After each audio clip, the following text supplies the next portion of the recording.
Ya, alhamdulillah kita kembali lagi Rampai Pagi dan terima kasih kerana masih lagi setia bersama kami di Rampai Pagi. Seperti yang kami janjikan kepada bis kita, hari ini kami akan membawakan bis kita motivasi penjawat awam. Ya, dan cukup menarik topik yang dibawakan pada hari ini, inovasi dan teknologi dalam revolusi industri 4.0 ya. Topik yang kita rasakan cukup ada kepentingannya bagi kita ini sama-sama memahami apa jua yang dimaksudkan berkenaan dengan revolusi industri 4.0 dan kaitan serta kemanfaatannya dalam kehidupan kita ni pada masa ini. Dan juga Danny, kita akan perkenalkan narasumber kita. Alhamdulillah, penonton di studio hari ini dimeriahkan lagi dengan kehadiran Yang Mulia Haji Muhammad Saiful Hazmi bin Haji Muhammad Yusof. Beliau adalah merupakan seorang pegawai latihan kanan di Institut Perkhidmatan Awam yang ada di studio sama-sama lagi menyerikan segmen motivasi penjawat awam untuk hari ini. Apa kata kita terus sapa beliau, Sarina. Assalamualaikum. Waalaikumsalam warahmatullahi wabarakatuh. Deli dan Sarina. Apa khabarnya tuan? Alhamdulillah sihat. Alhamdulillah. Topik hari ini bukan orang main-main, kan bukan hanya disebut pada lisan, tapi mesti tani faham dan hayati ya. Barangkali terus saja orang sebagai mukadimah dapat memberikan penjelasan berkenaan dengan topik hari ini tuan. Silakan. Okay. Topik pada hari ini saya akan membincangkan mengenai dengan inovasi dan teknologi dalam revolusi industri 4.0. Jadi pertama sekali ingin saya mendefinisikan inovasi ini meliputi dua perkara, iaitu yang perkara yang pertama, inovasi adalah merupakan sesuatu pembaharuan yang telah dilakukan oleh agensi masing-masing. Manakala perkara yang kedua adalah penambahbaikan yang dibuat ke atas segala proses kerja dan segala pemberian perkhidmatan yang telah juga dilaksanakan oleh agensi kerajaan, jabatan ataupun kementerian. Jadi hasil cetusan inovasi ini akan dengan sendirinya akan memberi kepada nilai tambah ataupun value kepada core business ataupun tugas dan tanggungjawab jabatan dan kementerian masing-masing. Jadi di sini saya ingin mengongsikan 4 jenis kategori inovasi. Yang pertama produk inovasi yang dipanggil sebagai product innovation, process innovation, service innovation dan technological innovation. Jadi di sini technological innovation di antara kesemua jenis-jenis inovasi ini anitah yang merupakan yang paling cepat berkembangnya, terutama sekali dalam revolusi industri 4.0. Jadi proses inovasi ini juga sangat dipengaruhi oleh kemajuan teknologi dan kemahiran yang dimiliki oleh pegawai dan kakitangan kerajaan kerana ia dapat menjana inovasi baru, pembaharuan dan penambahbaikan. Alhamdulillah. Ya, itu dia di antara sedikit pembukaan mukadimah kita ini mengenai dengan topik yang tadi bincangkan hari ini. Mungkin soalan seterusnya berikutnya tuan, kalau boleh kami tanyakan kepada pihak kita, kalau boleh kita berikan sedikit lagi pencerahan mengenai dengan apakah maksud sebenar revolusi industri 4.0 dan kalau boleh juga dinyatakan kepada penonton hari ini di antara elemen-elemen ataupun contoh-contoh yang terkandung dalamnya tuan. Dalam revolusi yang wujud pada sebelum ini. Okey, Denny dan Sarina, revolusi industri 4.0 adalah era penerapan teknologi ataupun cyber physical system yang digunakan setiap hari oleh semua di tempat kerja, perniagaan ataupun di rumah. Jadi revolusi 4.0 ini merupakan fasa yang keempat daripada perjalanan revolusi industri dari sebelumnya, iaitu first revolution, iaitu berhubung dengan water dan steam power. Revolusi yang kedua lebih menjurus kepada mass production dan juga electrical energy.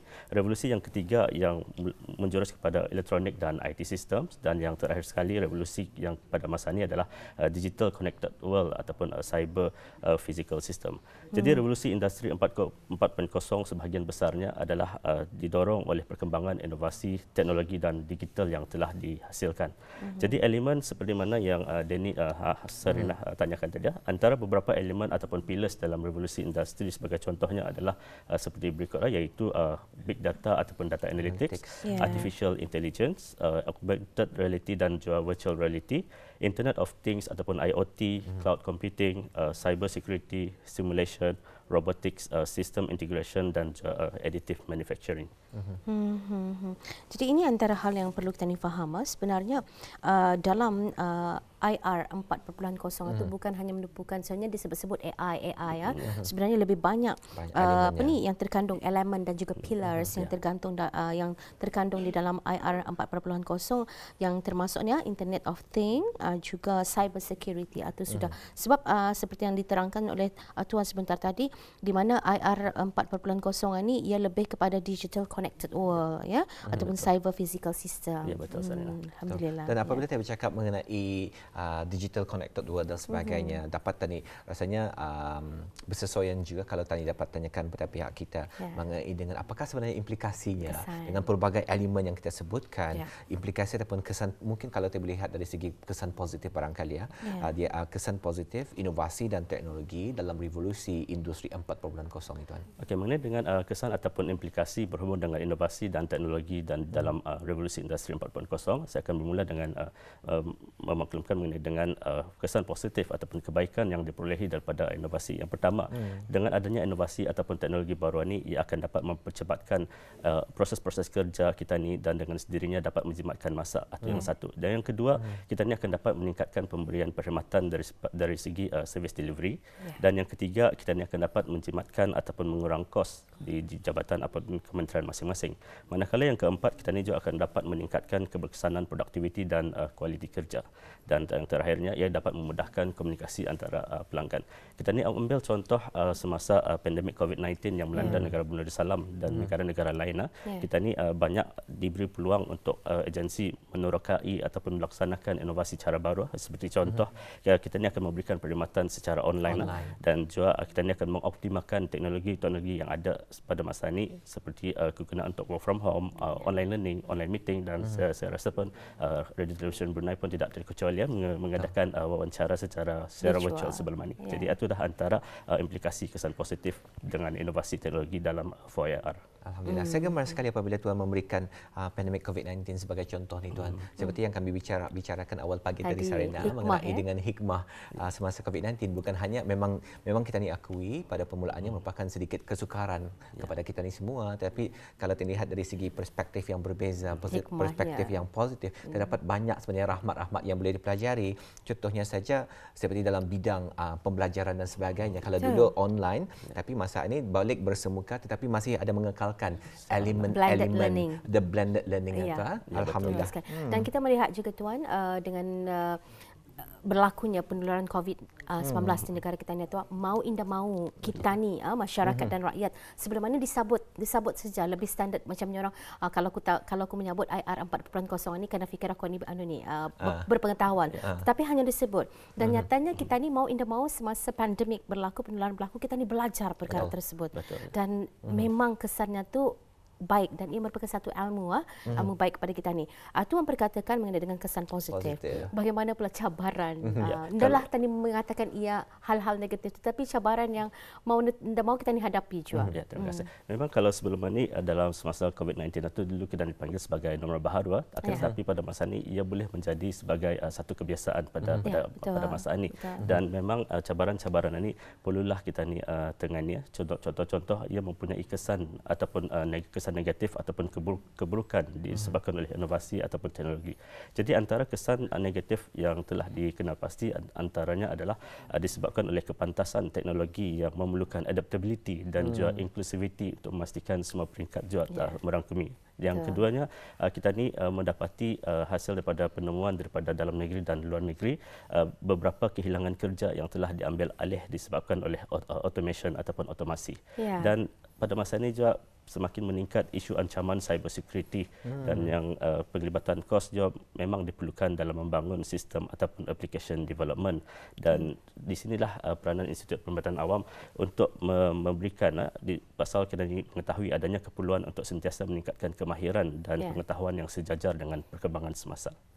Alhamdulillah. Jadi kalau dapat diimbas lagi kembali dari segi perkongsian yang kita kongsikan tadi, kesan positif dan juga kesan negatifnya ataupun orang seperti yang saya katakan tadi, cabarannya. Mau tidak mau memang tadi terpaksa menghadapinya juga. Jadi kalau dalam proses tadi menghadapi cabaran ataupun kesan positif ini, rasanya bagi pandangan pihak Tuan sendiri, apakah kemahiran yang penting yang perlu ada dalam revolusi 4.0 dalam mengambil kira implikasi kebaikan ataupun cabaran yang telah Tuan sebutkan tadi ni, supaya seimbang dan juga kita ni lebih mengurangkan risiko lah. Bagaimana Tuan? Okey, terima kasih Deni dan Sarina. Berhubung dengan kemahiran yang diperlukan di masa akan depan, terutama sekali dalam kita ni mengharungi revolusi 4.0 ini, saya kongsikan dulu laporan daripada World Economic Forum. Ia ada mengatakan pada tahun 2020 bahawasanya 50% daripada tenaga pekerja ni kita ni memerlukan latihan semula ataupun dipanggil sebagai reskilling dengan dibekalkan dengan pengetahuan dan kemahiran yang baru, terutama sekali dalam peningkatan inovasi dan penggunaan teknologi yang baru pada masanya. Selain pada itu, dalam laporan yang sama juga ada beberapa kemahiran terkini iaitu top 10 skills for the future of work yang mana perlu diperolehi oleh semua pegawai dan kaki tangan kerajaan dalam menempuhi revolusi 4.0 seperti analytical thinking dan juga innovation, complex problem solving, creativity, originality dan initiative, technology use, monitoring and control, technology design and programming dan juga critical thinking. Selain daripada yang saya nyatakan itu juga kemahiran seperti kepimpinan ataupun leadership, social influence, emotional intelligence, ketahanan diri ataupun resilience, active learning juga memang masih juga diperlukan selain pada yang saya nyatakan awal tadi.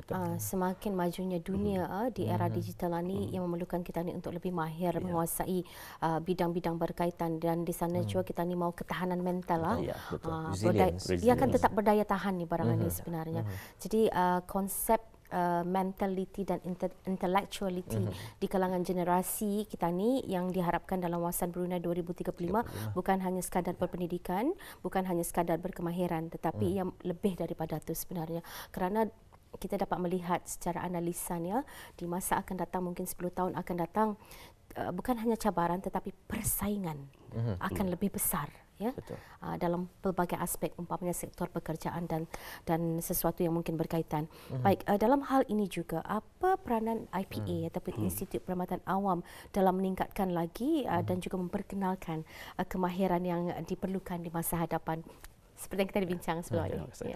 Jadi untuk Institut Perkhidmatan Awam dari masa ke semasa akan terus meneliti keperluan kursus yang relevan dengan perkembangan semasa, terutama sekali dalam era 4.0 ini. Jadi oleh demikian, dalam meningkatkan ataupun memperkenalkan kemahiran yang diperlukan dalam masa hadapan, IPA telah menyediakan beberapa kursus yang akan dapat membantu dalam bidang inovasi, teknologi dan 4IR. Seperti contoh kursus design thinking, kursus problem solving and decision making, beberapa ICT program seperti Microsoft Word, Excel, Access, PowerPoint, IT security awareness for end users, applying for IR for organisation, data analytics for public sector, digital literacy dan digital transformation program, dan banyak lagi program seperti program kepimpinan, pengurusan sumber manusia, komunikasi dan perkhidmatan pelanggan yang akan dapat mendukung ekosistem revolusi 4.0 secara menyeluruh. Agak-agaknya adakah negara kita ini juga akan mengimplementasi penggunaan robotik? Ini mustahil. Dan pada masa ini pun banyak inisiatif juga telah dilaksanakan oleh beberapa agensi jabatan dan kementerian yang telah mula mengurak langkah untuk memperkenalkan elemen-elemen 4R dan juga termasuklah robotik. Robotik Jadi ini satu cabaran juga sebenarnya. Tapi mau tetua mau tidak mau kita ni perlu berdepan, kerana itu untuk bersaing dengan teknologi itu kita ni perlu memantapkan itulah intellectual kita ni itu dengan perkara-perkara yang dimahukan. Dan dalam hal-hal semua senarai kursus ataupun kemahiran-kemahiran yang disenaraikan tadi, lebih top itu design thinking. Dapat diterangkan sedikit maksud design thinking itu? Design thinking ia merupakan satu program inovasi yang mana ia bermula daripada mengetahui apa permasalahan yang berlaku di jabatan dan kementerian. So it's more problem solving, dan dari design thinking ini ia akan melalui beberapa proses sehingga solusi ataupun inovasi yang dapat diwujudkan. Jadi maksudnya kalau orang dalam sistem manual tu dalam pembelajaran, saya cuba orang cuba menggambarkan, memvisualkan dalam pembelajaran ia seperti mind mapping. Tetapi dalam IR 4.0 yang mungkin sama diistilahkan dengan design thinking, itu orang pemikiran lebih kritis, itu cara pemikiran yang lebih upgrade lagi maksudnya tu. Saya cukup tertarik sekali ni Sarina dan Tuan apabila menyaksikan di antara kursus-kursus yang ditawarkan kepada warga kerja perkhidmatan awam. Jadi nampak sebenarnya peranan yang dimainkan oleh perkhidmatan awam memang cukup besar sekali dalam menyiapsiagakan warga kerja perkhidmatan awam. Mungkin mungkin kalau tadi berbincang mengenai dengan kursus-kursus yang diadakan ini, rasanya banyak soalan yang boleh tanyakan ni itulah. Tapi di atas keterbatasan waktu barangkali Tuan, mungkin sebagai soalan yang terakhir barangkali sebelum mengakhiri wawancara hari ini, apakah nasihat Tuan ataupun saranan Tuan yang boleh dikongsikan mengenai dengan cabaran inovasi dan teknologi dalam revolusi industri 4.0 Tuan?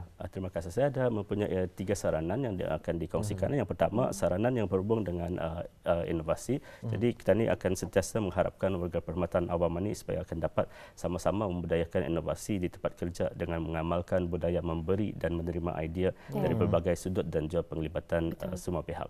Jadi perkara yang kedua ialah dari segi mengoptimalkan teknologi-teknologi yang ada pada masa kini dan sentiasa bersiap sedia mengharungi sebarang kemungkinan ataupun teknologi baru yang akan ada di masa akan datang dengan sentiasa menerapkan mindset future ready dalam mengharungi revolusi industri 4.0 dan juga seterusnya. Dan akhir sekali kita ni perlulah menanamkan sikap keinginan untuk sentiasa meningkatkan pengetahuan dan juga kemahiran dalam bidang inovasi dan teknologi sejajar dengan hasrat negara Brunei Darussalam untuk menjadi smart nation dalam masa yang terdekat ini, insyaAllah. Jadi itulah apabila mendengar terma yang Tuan pakai itu future ready itu, sebab istilah future ready untuk beberapa tahun ke depan itu lebih mencabar daripada sebelum 20 tahun ianya diungkapkan.